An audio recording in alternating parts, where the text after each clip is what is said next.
Hello everyone. स्वागत है आप सभी का हमारे यूट्यूब चैनल सफलतागंज में। आई होप आप सभी बहुत अच्छे होंगे और अपनी तैयारी भी बहुत अच्छे से कर रहे होंगे। जैसा कि आप सब जानते हैं, हमारी ज्योग्राफी की घटना चक्र की सीरीज़ चल रही है, जिसमें हमने ऑलरेडी कई टॉपिक्स को कवर कर लिया है। आज का जो हमारा टॉपिक है वो एक्चुअली प्रीवियस टॉपिक का ही जो बचा हुआ पार्ट है, सॉइल, जो कि हम पढ़ रहे थे अभी तक। राइट, सॉइल हम पढ़ रहे थे, तो सॉइल का ही ये पार्ट है। सॉइल में हम 3 सब टॉपिक्स को पढ़ चुके हैं, जिसमें हमने black soil, laterite soil and alluvial soil को कंप्लीट किया है। आज का जो हमारा टॉपिक है वो सॉइल का मिसलिनियस है, मतलब जो बची कुछ इस टाइप्स ऑफ सॉइल्स हैं उसको हम इसमें कवर करेंगे। चलिए बिना किसी देरी के स्टार्ट करते हैं आज के सेशन को। अगेन, सेशन को स्टार्ट करने से पहले अगर आपने अभी तक हमारे चैनल सफलतागंज को सब्सक्राइब नहीं किया है तो जाएं और सबसे पहले हमारे चैनल सफलतागंज को सब्सक्राइब करें, सो दैट ऐसे ही इंपॉर्टेंट कंटेंट बनता रहे, आप तक पहुंचता रहे और आपकी हेल्प होती रहे। देखिए, हमने जो मेजर सॉइल्स हैं, जो उनके टाइप्स हैं, वो हमने ऑलरेडी कवर कर लिए हैं। अभी जो हम कवर कर रहे हैं वो बचे हुए जो सॉइल के टाइप्स हैं उनको हम कवर कर रहे हैं। राइट, तो चलिए स्टार्ट करते हैं। देखिए, राष्ट्रीय मृदा सर्वेक्षण और भूमि उपयोग नियोजन ब्यूरो के जो लेटेस्ट डेटा है उसके हिसाब से जो रेड सॉइल है आपकी, वो इंडिया में 8.7 लाख स्क्वायर किलोमीटर एरिया में है और 26.8% एरिया ये हमारे इंडिया का कवर करती है। रेड सॉइल बनी कैसे है, तो देखिए क्लाइमेटिक चेंज जो हुए हैं, किसमें क्लाइमेटिक चेंज किसमें हुआ है, आपका जो रवेदार और कायांतरी चट्टान है, मतलब कि जो आपकी सेडिमेंट्री और मेटामॉर्फिक रॉक है, रॉक्स आती हैं, उसमें जो आपका चेंजेस हुए हैं, क्लाइमेटिक चेंजेस, उसकी वजह से कौन सी सॉइल बनी है, तो आपकी रेड सॉइल बनी है। राइट, आगे बढ़ेंगे तो यहाँ से आपको देखने को मिल रहा है, तो इस मिट्टी में सिलिका और आयरन बहुत ज़्यादा होता है। इसका कलर रेड क्यों होता है, तो फेरिक ऑक्साइड की वजह से इसका कलर रेड होता है। लेकिन जब ये मिट्टी आपकी वाटर के साथ मिलती है, हाइड्रोलाइज्ड होती है, पानी सोखती है, तो ये येलो कलर की हमें दिखने लगती है। जो रेड सॉइल होती है इसमें lime, magnesium, potash, phosphate, nitrogen और ह्यूमस, इन सब की क्या होती है, कमी होती है। बेसिकली NPK, लाइम, ह्यूमस, सब कुछ इसमें कम होता है। सारे मैक्रोन्यूट्रिएंट्स भी कम होते हैं और जो आपका ह्यूमस होता है वो भी इसमें कम होता है। इसका अब देखिए एक्सपेंशन कहाँ तक है, इसका विस्तार कहाँ तक है, तो देखिए वेस्टर्न तमिलनाडु, कर्नाटका, सदर्न महाराष्ट्र, छत्तीसगढ़, तेलंगाना, उड़ीसा और छोटा नागपुर प्लेटियो जो कि झारखंड में है, यहाँ पर ये पाई जाती है। तो समहाउ आप यहाँ से देख सकते हैं कि जो आपका सेंट्रल और साउथ इंडिया वाला रीजन है वहाँ पर ये आपको मिल रही है। चलिए आगे बढ़ेंगे। यस, नेक्स्ट ये देखिए आपकी पर्वतीय मिट्टी, यानी जो माउंटेन सॉइल है। माउंटेन सॉइल कहाँ मिलेगी आपको, माउंटेन से मिलेगी। हिमालय की जो घाटियाँ हैं उसकी जो ढाल है उस पर 2700 से 3000 मीटर की ऊंचाई के भागों में आपको मिलेगी। ये छिछली मिट्टी है, यानी शैलो है और अपरिपक्व है, यानी कि इमेच्योर है।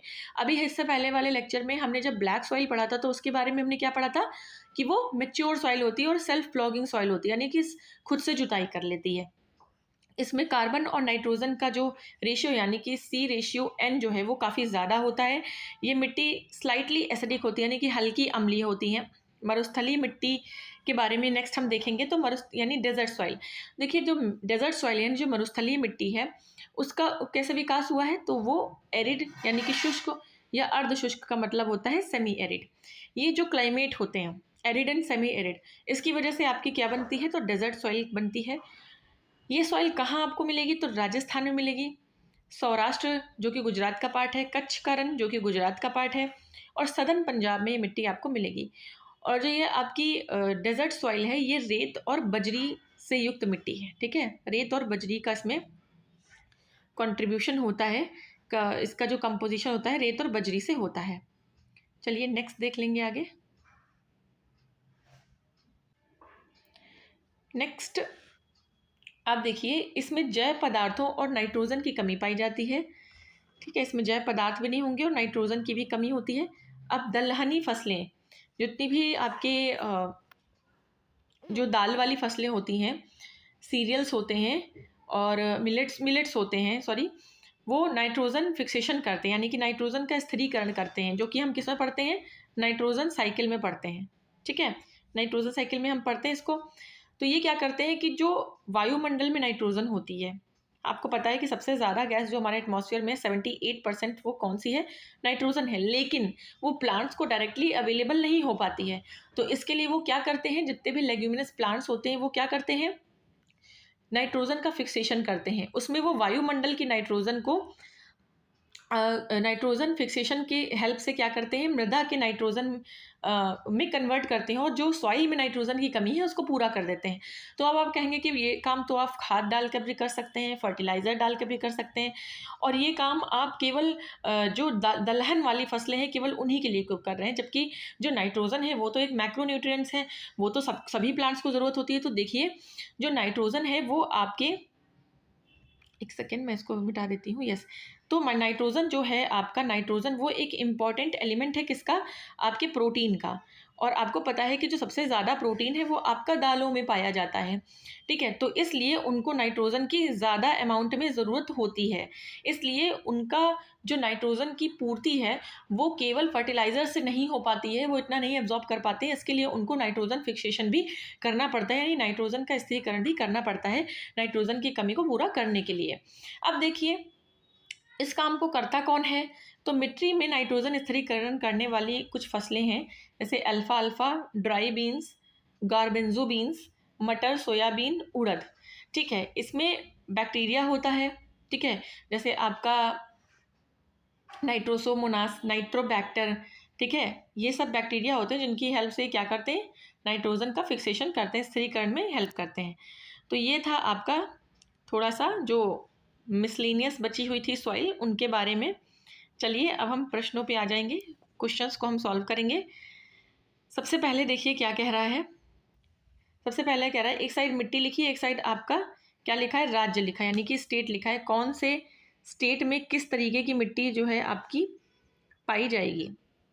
तो देखिए जलोढ़ की बात हो रही है, यानी एल्यूवियल सॉइल की बात हो रही है।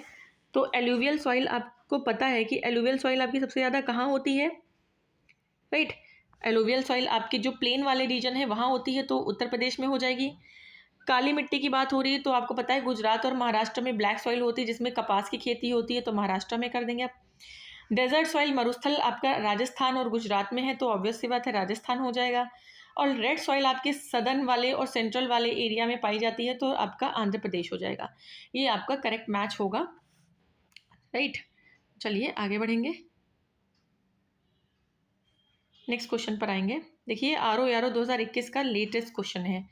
नेक्स्ट है आपका, पश्चिमी राजस्थान की मिट्टी में किसकी मात्रा अधिक है। वेस्टर्न राजस्थान कह रहा है, वेस्टर्न राजस्थान में जो मिट्टी है उसमें किस चीज़ की मात्रा जो है वो सबसे ज़्यादा है, राइट। तो देखिए जो ये मिट्टी है वेस्टर्न राजस्थान की, उस मिट्टी में बेसिकली आपका कैल्शियम बहुत ज़्यादा होता है। अच्छा क्यों ज़्यादा होता है, क्योंकि इसमें जो है इसकी इधर जो ज़िले आपके हैं राजस्थान के, वेस्टर्न राजस्थान के, उसमें थोड़ा सा एसिडिक बेसिक और जो थोड़ा सॉल्ट वाली आपकी सॉइल होती है, तो इसमें जो है आपका कैल्शियम ज़्यादा होता है, राइट। चलिए आगे बढ़ेंगे, नेक्स्ट क्वेश्चन देखेंगे। Question number 3। क्वेश्चन नंबर 3 क्या कह रहा है, निम्नलिखित में से कौन सी फसल मृदा को नाइट्रोजन से भरपूर कर देती है। तो नाइट्रोजन फिक्सेशन कौन करता है, ऑब्वियस सी बात है कि जो लेग्यूमिनस प्लांट होते हैं, जो आपके फलीदार पौधे होते हैं, ठीक है, कौन से, फलीदार, इनको हम क्या बोलते हैं, लेग्यूमिनस बोलते हैं। इसमें आपके चना, मटर और जितनी भी दालें होती हैं वो सब प्रोटीन जिसमें ज़्यादा होता है वो सारे आ जाते हैं, तो मटर इसमें करेक्ट हो जाएगा, राइट। नेक्स्ट हम देखेंगे, नेक्स्ट क्वेश्चन कह रहा है, भूमि की उर्वरता बढ़ाने के लिए निम्न में से कौन सी फसल उगाई जाती है।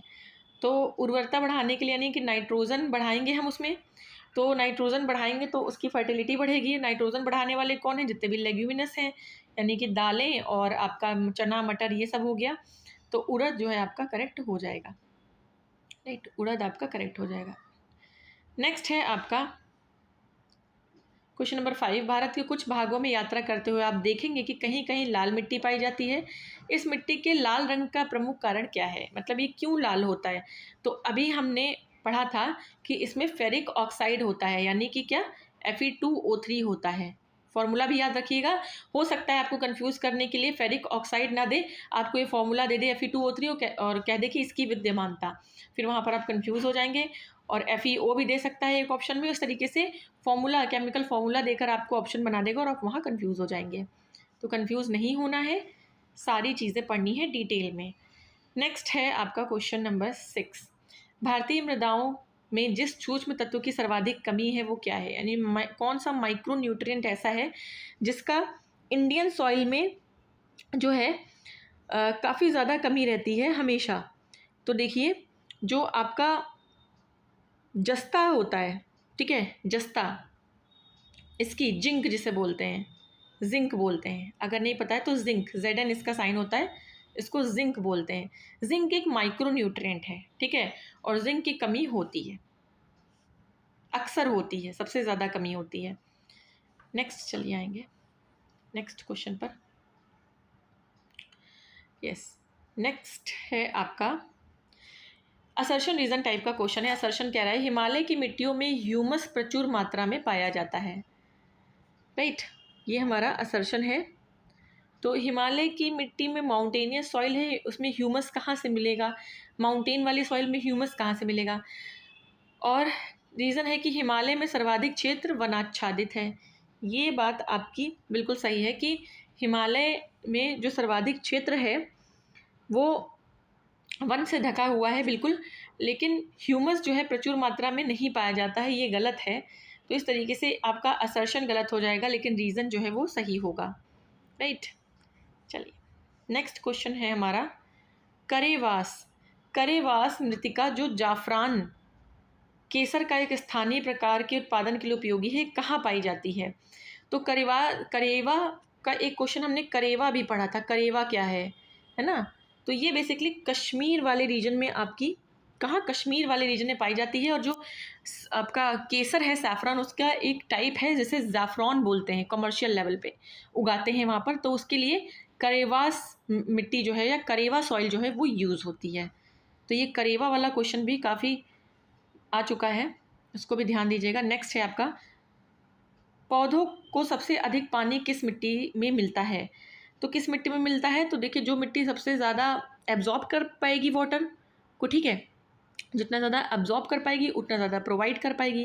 तो जो चिकनी मिट्टी होती है सबसे ज़्यादा आपका पानी सोखती है, जिसकी वजह से वो सबसे ज़्यादा प्रोवाइड भी कर पाती है।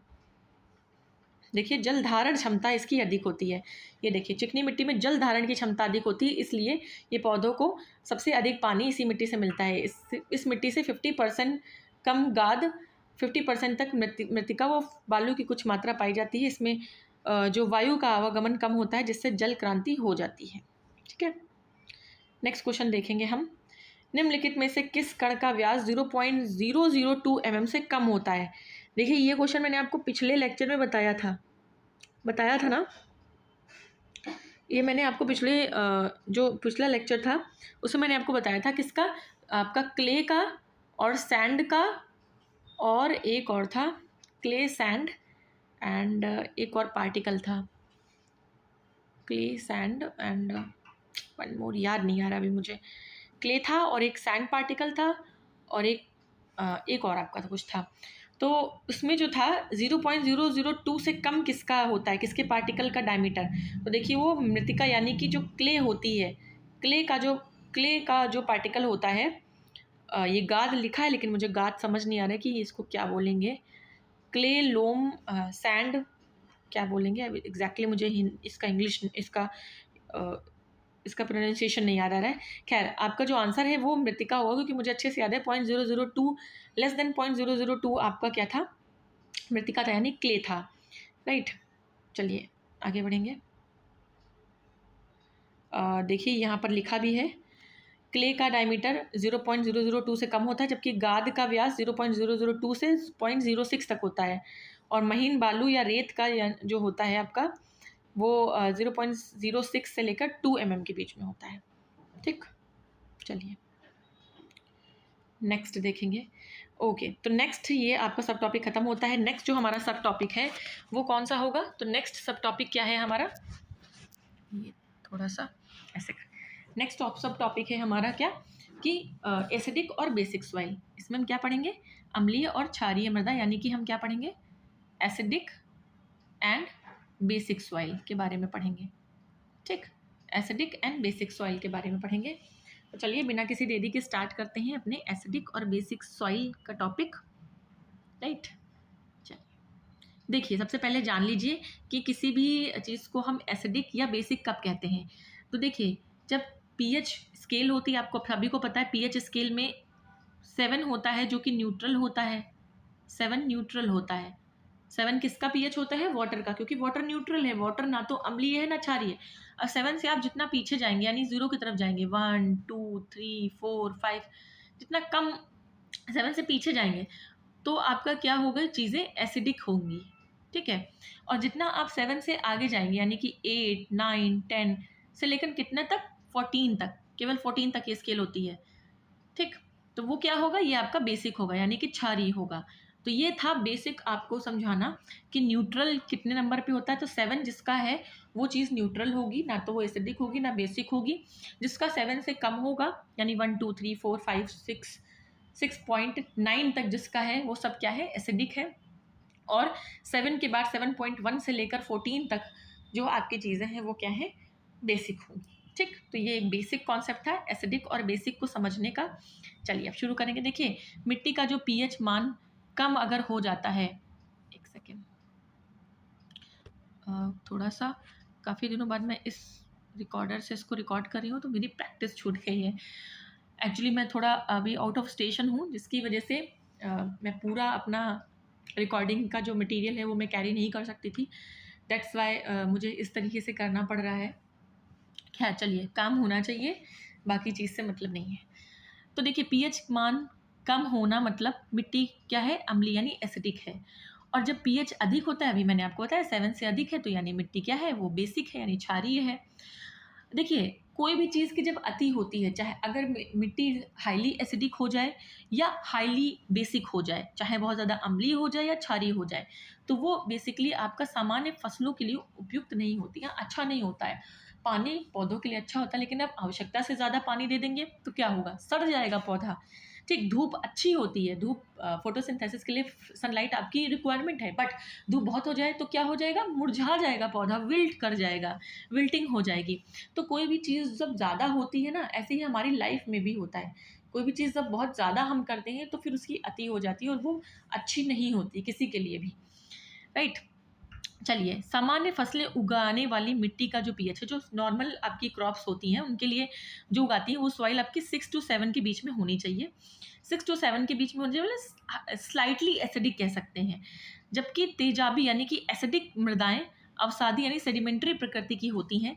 ये मिट्टी जो होती है लैटराइट, लौहमय लाल और अन्य लाल मृदा समूह की मृदाएं होती हैं। इनका जो विकास है वो मुख्यतः भू आकृति, अम्लीय मूल सामग्री और नमी युक्त जलवायु के प्रभाव से होता है।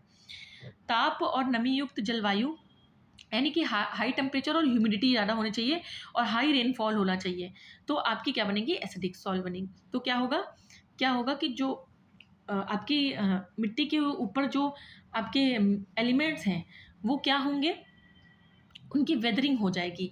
ये यहाँ पे प्रोसेस बताई जा रही है कि एसिडिक सॉइल बनती कैसे है। देखिए बहुत ज़्यादा बारिश हुई, बहुत ज़्यादा टेम्परेचर है, बहुत ज़्यादा रेनफॉल हो गया, तो क्या होगा, जो ऊपर ऊपर से जो आपका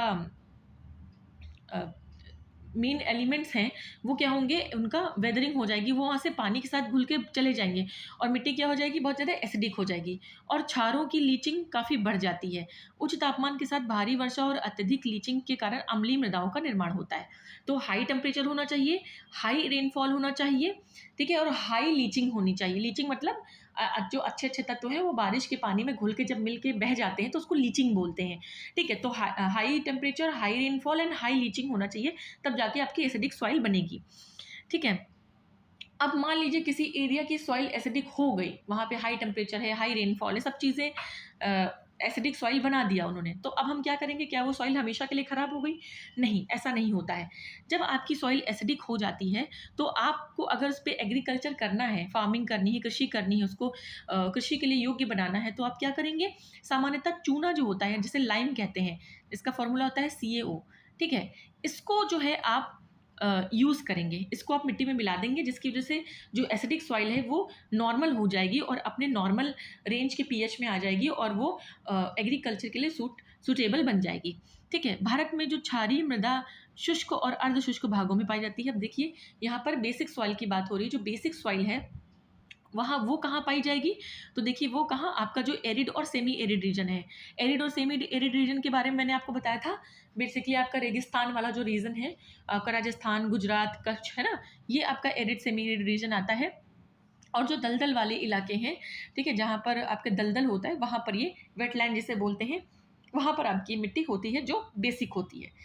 देखिए क्यों दलदल वाली मिट्टी है, क्यों आपका जो वेस्ट का जो गुजरात वाला रीजन है वो क्यों आपका बेसिक सॉइल वाला है, क्योंकि वहाँ पर क्या है, समंदर है। ठीक है। और जो दलदल होता है वो कहाँ बनता है, जब आपका फ्रेश वाटर आपका सॉल्टी वाटर से मिलता है तो ईशरी बनती है, वहाँ पे दलदल बनता है।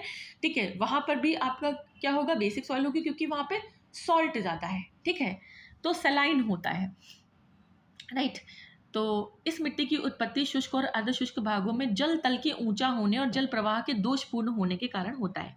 ऐसी स्थिति में जो केशिकाकर्षण की क्रिया द्वारा सोडियम और कैल्शियम और मैग्नीशियम के जो लवण हैं, यानी सोडियम, मैग्नीशियम एंड कैल्शियम के जो सॉल्ट हैं, वो ऊपरी सतह पर क्या हो जाते हैं, इकट्ठे हो जाते हैं। देखिए जब एसिडिक सॉइल बन रही थी तो क्या था, ये जितने भी सॉल्ट है वो बारिश के पानी के साथ बहे जा रहे थे, यानी लीचिंग हुई जा रही थी। लेकिन जहाँ पर आपके बेसिक सॉइल बन रही है वहाँ पर क्या है, डिपोजिशन हुआ जा रहा है। ठीक है, जमे जा रहे हैं। यह मिट्टी मुख्यतः जो सदर्न पंजाब है, सदर्न हरियाणा है और वेस्टर्न राजस्थान में आपका पाई जाती है। मिट्टी की क्षारीयता को बदलने और खारेपन को हटाने के लिए हम जिप्सम यानी कि कैल्शियम सल्फेट का यूज़ करते हैं। एसिडिक सॉइल को करेक्ट करने के लिए हम चूने का यूज़ करते हैं, कैल्शियम ऑक्साइड जिसे बोलते हैं। और जब बेसिक सॉइल होती है तो हम जिप्सम यानी कि कैल्शियम सल्फेट का यूज़ करते हैं। ठीक, आपको हो सकता है ऑप्शन में जिप्सम ना देके कैल्शियम सल्फेट दे दे, तो आपको याद रखना है कि जिप्सम कैल्शियम सल्फेट ही होता है।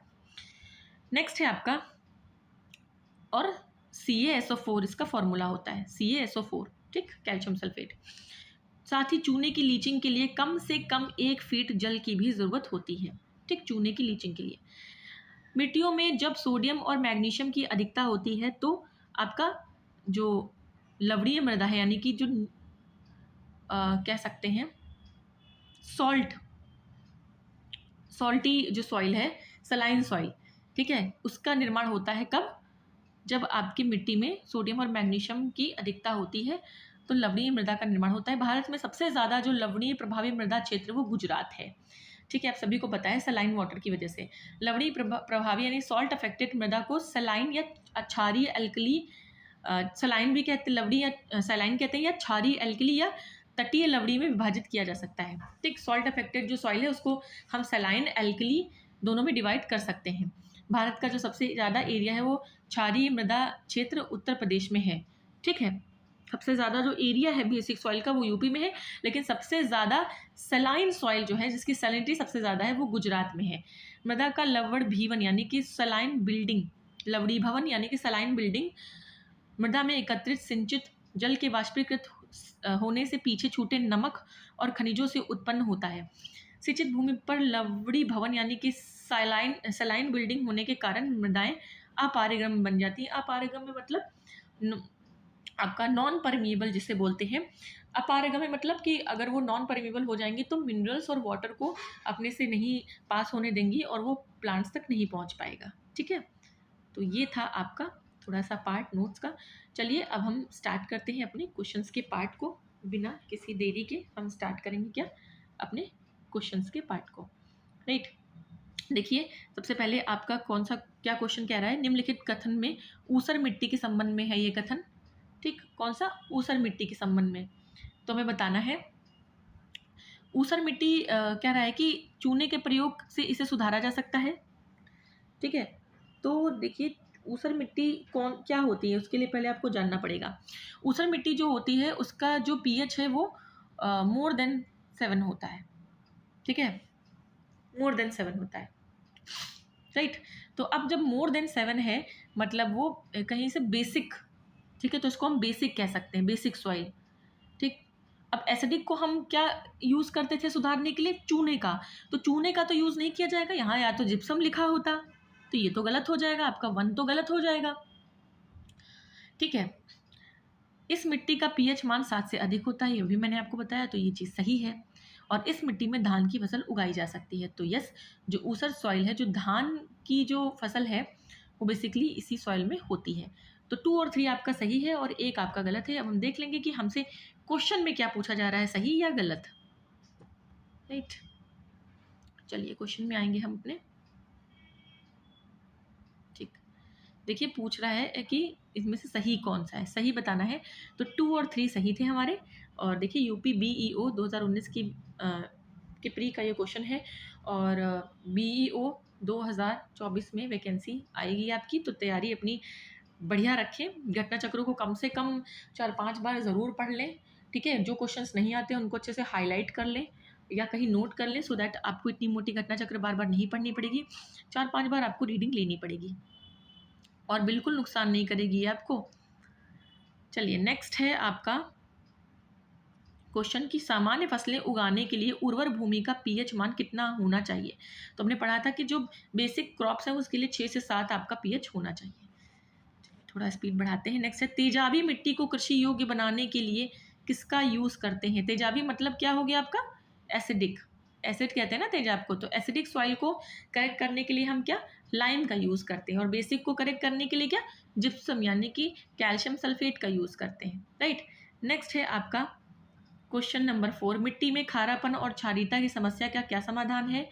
तो क्षारीयता यानी कि जो बेसिक सॉइल है उसके लिए हम क्या यूज़ कर सकते हैं। तो हमने पढ़ा था कि जिप्सम का यूज़ करेंगे हम। किसका, जिप्सम का यूज़ करेंगे। राइट, चलिए नेक्स्ट क्वेश्चन पर आएंगे। नेक्स्ट क्वेश्चन कह रहा है कि किसका उपयोग मिट्टी की लवणता और क्षारीयता की समस्या का दीर्घकालिक हल है। ठीक है, लवणता या क्षारीयता मतलब कि सैलिनिटी कह सकते हैं, सैलिनिटी इसको बोल सकते हैं, या जो बेसिसिटी है उसको दूर करने के लिए, बेसिकली बेसिक सॉइल की बात कर रहा है। तो देखिए बेसिक सॉइल को सही करने के लिए हम जिप्सम का यूज़ करते हैं। लवणता से आप कंफ्यूज नहीं होंगे, लवणता से आप कंफ्यूज नहीं होना है आपको। नेक्स्ट है भारत में सर्वाधिक क्षारीय क्षेत्र कहाँ पाया जाता है। क्षारीय क्षेत्र कह रहा है, क्षारीय क्षेत्र कहाँ पाया जाता है, तो उत्तर प्रदेश होगा। और सबसे ज़्यादा सलाइन सॉइल कहाँ जाता है, जिसकी सैलिनिटी सबसे ज़्यादा है, सबसे ज़्यादा वो क्षारीय है, तो वो गुजरात होगा। फिर क्वेश्चन फ्रेमिंग, क्वेश्चन को ध्यान से पढ़िए तब आपको चीज़ें समझ में आ जाएगी। देखिए उत्तर प्रदेश का 2129, जबकि गुजरात का 763 है। राइट, नेक्स्ट है, चलिए नेक्स्ट क्वेश्चन है आपका, भारत में लवणीय मृदा का सर्वाधिक क्षेत्रफल कहाँ है। तो उत्तर प्रदेश में है, लेकिन सबसे ज़्यादा लवणीय मिट्टी की अगर बात करेगा तो कहाँ पाई जाएगी, तो वो आपकी गुजरात में। देखिए सर्वाधिक क्षेत्रफल यहाँ पर गलत दिया है, 2016। देखिए लवणीयता से सर्वाधिक प्रभावित राज्य गुजरात है, लेकिन एरिया आपका जो है, देखिए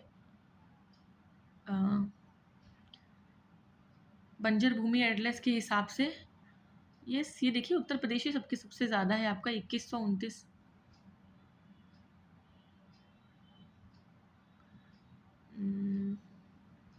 चलिए खैर,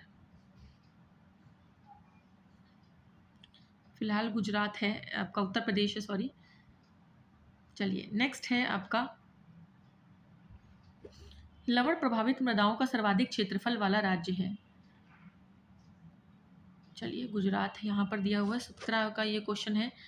एक सेकेंड जी, तो आपका जो है गुजरात ही है। लेटेस्ट डेटा के हिसाब से गुजरात जो है आपका वो प्रभावित क्षेत्र एरिया इसका बढ़ गया है।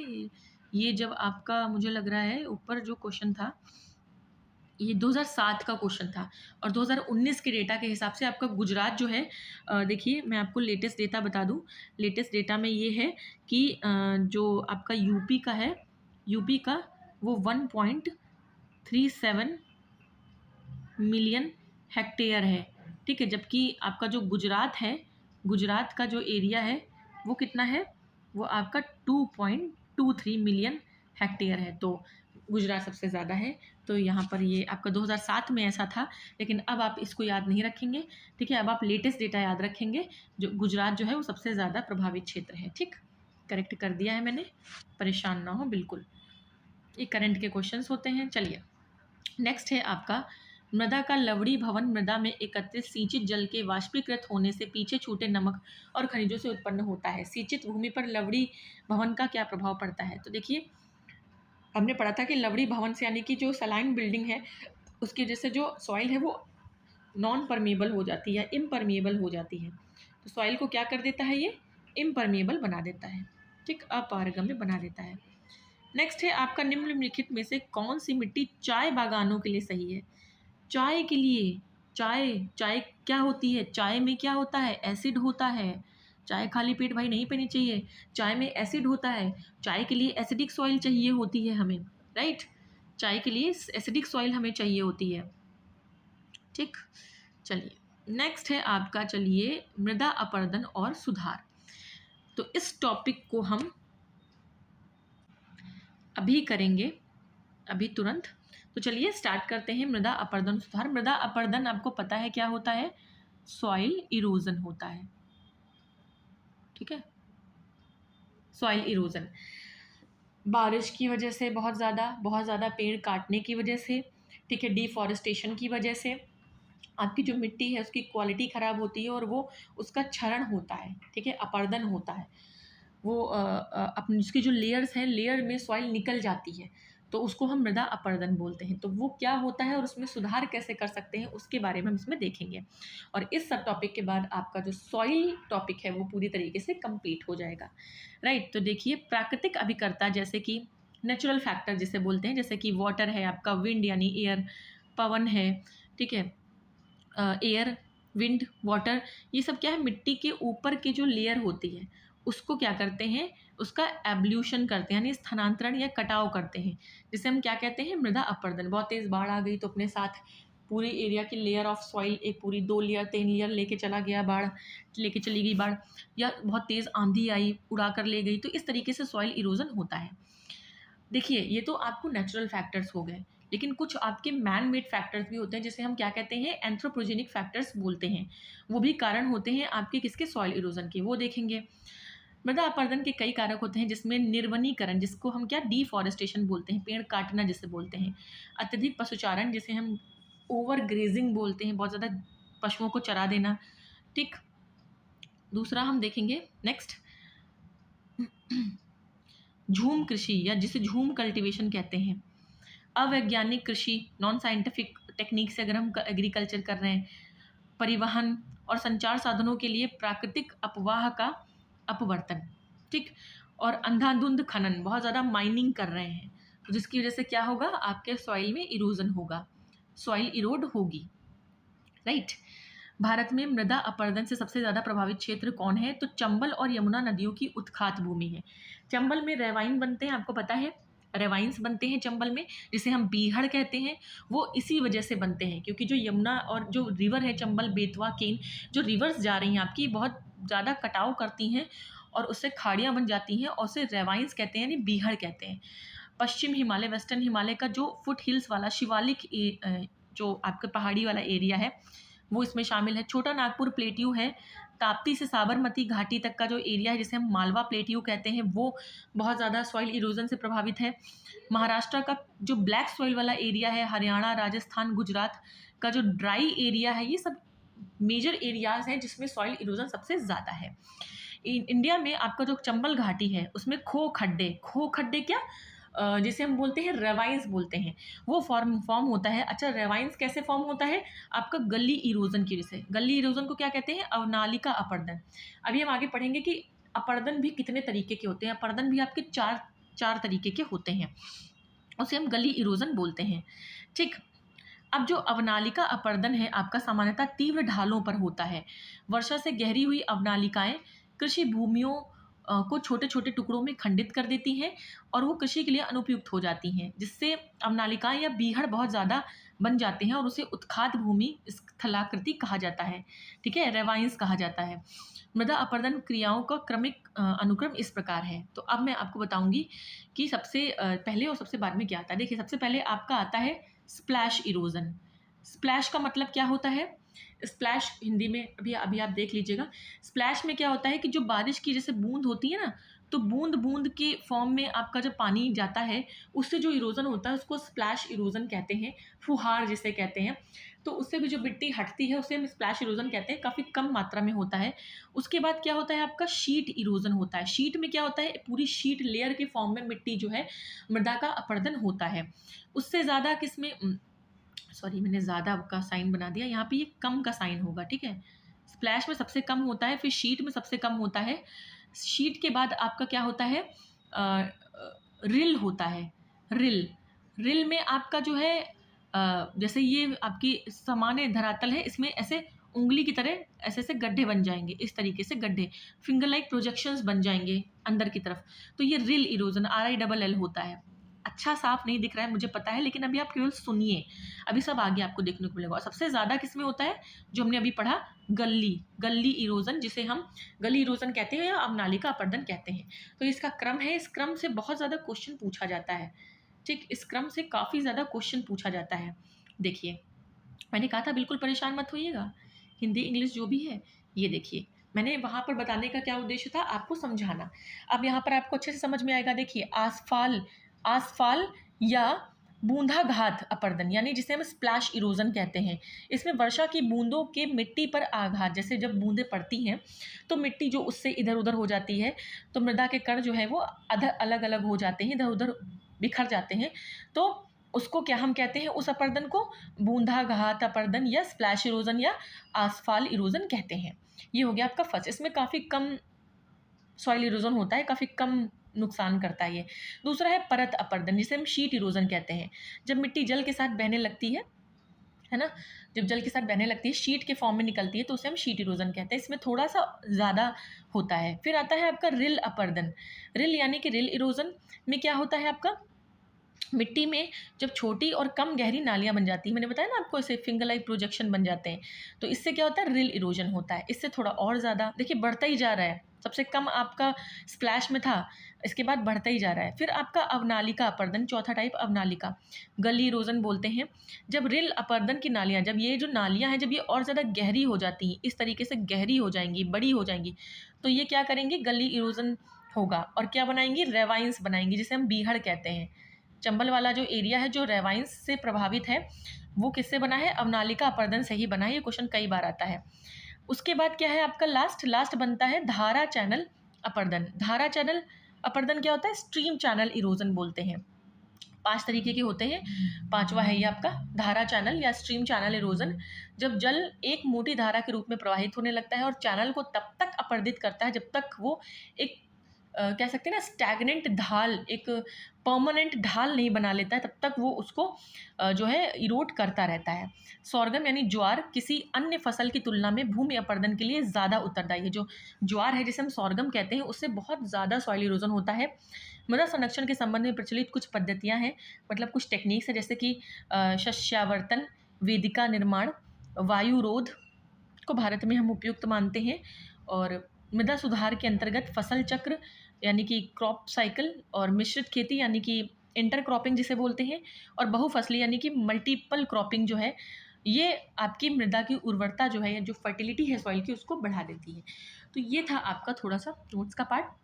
केवल आपने इंपॉर्टेंट चीज़ें देखी, इसमें आपको याद 5 तरीके के इरोजन याद रखने हैं, किस में कम होता है, किस में ज़्यादा होता है, और उसको क्रम से कैसे लगाना है, ये आपको याद रखना है, ठीक। चलिए अब स्टार्ट करेंगे हम क्वेश्चंस को। पहला क्वेश्चन है हमारा, भारत में निम्नलिखित में से किस क्षेत्र में मृदा अपरदन की समस्या सबसे ज़्यादा गंभीर है।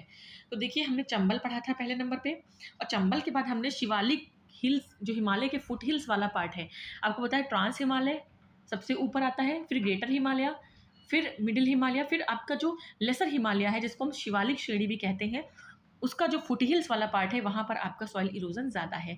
उसका रीज़न भी है, ढाल मिलती है नदियों को, बड़ी बड़ी नदियाँ, गंगा जैसी नदी बहती हुई आती है और काफ़ी ज़्यादा इरोजन करती है, ठीक है। देखिए यहाँ पे ये क्रम भी लिखा है, सबसे ज़्यादा चंबल यमुना नदी से जो होता है आपका सॉइल इरोजन, फिर वेस्टर्न हिमालय का जो फुट हिल्स वाला पार्ट है आपका शिवालिक पहाड़ी वाला, उसके बाद छोटा नागपुर प्लेट्यू, फिर ताप्ती साबरमती, फिर महाराष्ट्र की ब्लैक सॉइल वाला एरिया, फिर हरियाणा राजस्थान गुजरात का जो ड्राई एरिया है उसमें होता है, ठीक। ये आपको याद रखना है। नेक्स्ट है आपका क्वेश्चन, भारत निम्नलिखित में भारत का कौन सा क्षेत्र मृदा अपरदन यानी इरोजन से अत्यधिक प्रभावित है? तो देखिए नंबर 1 पे क्या आता है, चंबल घाटी वाला एरिया, नंबर 1 पे आएगा चंबल घाटी। ठीक, नेक्स्ट क्वेश्चन पर आएंगे हम। चंबल घाटी सबसे ऊपर आएगा, सबसे ज़्यादा। चंबल में भी आपका भिंड मुरैना वाला, चंबल जोन में देखिए एमपी में जो आपका चंबल वाला डिवीजन है, चंबल वाले डिवीजन में आपके 3 डिस्ट्रिक्ट आते हैं। एक आता है भिंड, एक आता है आपका मुरैना, जो एमपी वाले हैं वो थोड़ा देख लें, भिंड मुरैना, और एक आता है आपका श्योपुर। ठीक है, ये वही श्योपुर है। इसी श्योपुर में आपकी एक बहुत जनजाति जो है निवास करती है, जिसका क्या नाम है, सहरिया ट्राइब आपकी इसी एमपी में इसी श्योपुर वाले डिस्ट्रिक्ट में निवास करती है। और इनको कहा जाता है कि ये शेर के साथ रहते हैं, इसलिए इनको सहरिया कहते हैं। खैर, ये थोड़ा सा एक्स्ट्रा पार्ट था। चलिए नेक्स्ट हम देखेंगे, मध्य प्रदेश की निम्नलिखित में से किस जिले में मृदा अपरदन यानी मिट्टी की कटाव की समस्या है? तो मैंने आपको बताया चंबल डिवीजन, चंबल में भिंड मुरैना श्योपुर आते हैं, तो मुरैना आपका आंसर हो जाएगा। ठीक, मुरैना। नेक्स्ट है आपका क्वेश्चन नंबर 4, चंबल घाटी के खो खड्डों का निर्माण का कारण निम्नलिखित में से किस प्रारूप का अपरदन है? मतलब जो आपका रेवाइंस बने हैं चंबल में, वो किस तरीके के सॉइल इरोजन से बने हैं? तो हमने पढ़ा था जो गली इरोजन था, जिसे हम अवनालिका अपरदन कहते हैं, उसकी वजह से चंबल के रेवाइंस बने हैं। नेक्स्ट है आपका क्वेश्चन नंबर 5, देखेंगे, निम्नलिखित में से मृदा अपरदन प्रक्रिया यानी प्रोसेस ऑफ सॉइल इरोजन का सही क्रम बताइए। आसफाल अपरदन, परत, रिल, अवनालिका। तो देखिए ये आप लिख लीजिएगा, आपको पता है सबसे पहले स्प्लैश आएगा। ठीक है, तो स्प्लैश ये है, ठीक, ये स्प्लैश है। फिर आपका शीट आएगा, ये देखिए परत, शीट भी है। फिर रिल आएगा, देखिए रिल भी लिखा है। फिर गल्ली आएगा, देखिए गल्ली लिखा है। तो ये ऑप्शन आपका करेक्ट हो जाएगा। मैंने कहा था ये क्रम तो याद रखना ही है, ये क्रम बहुत इम्पॉर्टेंट है, क्रम बहुत ज़्यादा ज़रूरी है। नेक्स्ट है आपका क्वेश्चन नंबर 6, कृषि भूमि में किसके पौधे उगाने से भूमि का अपरदन अधिकतम तीव्र होता है? तो हमने पढ़ा था कि जो ज्वार होता है, जिसे हम सॉर्गम कहते हैं, वो काफ़ी ज़्यादा सॉइल इरोजन को प्रमोट करता है। ठीक है, नेक्स्ट है आपका क्वेश्चन नंबर 7 क्या कह रहा है, कौन सा तरीका मिट्टी की उर्वरता प्राप्त करने का नहीं है? देखिए मिश्रित खेती से फर्टिलिटी बढ़ती है, बहुफसली खेती से भी बढ़ती है, फसल चक्र से भी बढ़ती है, लेकिन बीज संशोधन, ठीक है, बीज संशोधन का इससे कोई लेना देना नहीं है। तो बीज संशोधन आपका करेक्ट आंसर हो जाएगा। नेक्स्ट क्या है, फसल चक्र क्या है? हमें बताना है कि जो फसल चक्र है वो क्या होता है। पादपों में प्रोटीन की वृद्धि के लिए फसल चक्र क्यों ज़रूरी है? विभिन्न प्रकार फसलों की प्राप्ति हेतु, मृदा की उर्वर शक्ति की वृद्धि हेतु, या मृदा में नमी बनाए रखने हेतु। तो हमने पढ़ा था कि जो क्रॉप साइकिल है, जो किस लिए ज़रूरी होती है साइकिलिंग, तो उसकी जो उर्वरक शक्ति है उसको बढ़ाने के लिए, यानी कि जो फर्टिलिटी है सॉइल की, उसको बढ़ाने के लिए हमें क्रॉप साइकिलिंग की ज़रूरत होती है। नेक्स्ट है क्वेश्चन नंबर हमारा 9। क्वेश्चन नंबर 9 क्या कह रहा है, मृदा संरक्षण के संदर्भ में निम्नलिखित प्रचलित पद्धतियों पर विचार करना है। एक है शस्यावर्तन यानी फसलों का हेर फेर जिसे कहते हैं, बालू की बाढ़, वेदिका निर्माण यानी टेरेस फार्मिंग जिसे बोलते हैं, और वायु रोध। बताना है कि मृदा संरक्षण को प्रिवेंट यानी सॉइल इरोजन को प्रिवेंट करने के लिए इसमें से क्या क्या जरूरी। तो हमने शस्यावर्तन पढ़ा था, यानी कि क्रॉप साइकिलिंग जिसे बोलते हैं एक तरीके से, और टेरेसिंग और वायु रोध, हमने ये 3 चीज़ें पढ़ी थी। तो 1, 3, 4 आपका हो जाएगा, लेकिन 2 हमने बालू की बाढ़ ऐसा नहीं पढ़ा था। बालू की बाढ़ से कोई फ़ायदा भी नहीं है, बालू पानी रोक भी नहीं पाता है, आपको पता होना चाहिए। बालू की जो सैंड की जो वाटर होल्डिंग कैपेसिटी है वो काफ़ी ज़्यादा कम होती है। नेक्स्ट है आपका क्वेश्चन नंबर 10, भारत में मृदा अपक्षय समस्या निम्नलिखित में से किससे और किन से संबंधित है? तो बताना होगा हमें किससे संबंधित है। वेदिका कृषि नहीं, वेदिका आपकी टेरेस फार्मिंग तो सॉइल इरोजन को कम करती है। वनोन्मूलन, डिफॉरेस्टेशन, यस ये आपका होगा, डिफॉरेस्टेशन की वजह से होता है। उष्णकटिबंधीय जलवायु से कोई इसका लेना देना नहीं है, तो आपका केवल 2 करेक्ट होगा। डिफॉरेस्टेशन से आपका क्या होता है, सॉइल इरोजन बढ़ता है। नेक्स्ट है आपका क्वेश्चन नंबर 11, मृदा अपरदन को रोका जा सकता है।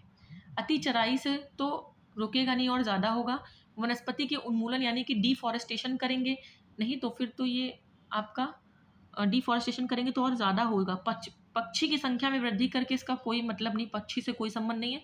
वनारोपण करके, यस, एफॉरेस्टेशन जिसे हम बोलते हैं, ज़्यादा पेड़ लगाएंगे तो आपका जो सॉइल इरोजन है वो कम होगा या रोक रोक दिया जाएगा, रुक जाएगा, मतलब वही कम हो जाएगा। नेक्स्ट है आपका क्वेश्चन, मृदा रक्षण को रोका जा सकता है। तो देखिए अगेन रिपीटेड क्वेश्चन है। सघन वर्षा से, वन नाशन से, अतिचारण से, तीनों ही नेगेटिव है।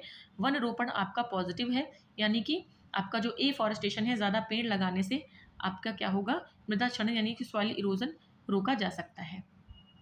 नेक्स्ट देखेंगे। ओके, तो ये टॉपिक भी आपका फिनिश होता है। देखिए आज आपका जो सॉइल टॉपिक है वो कम्प्लीटली फिनिश हो गया है, पूरा कंप्लीट हो गया है।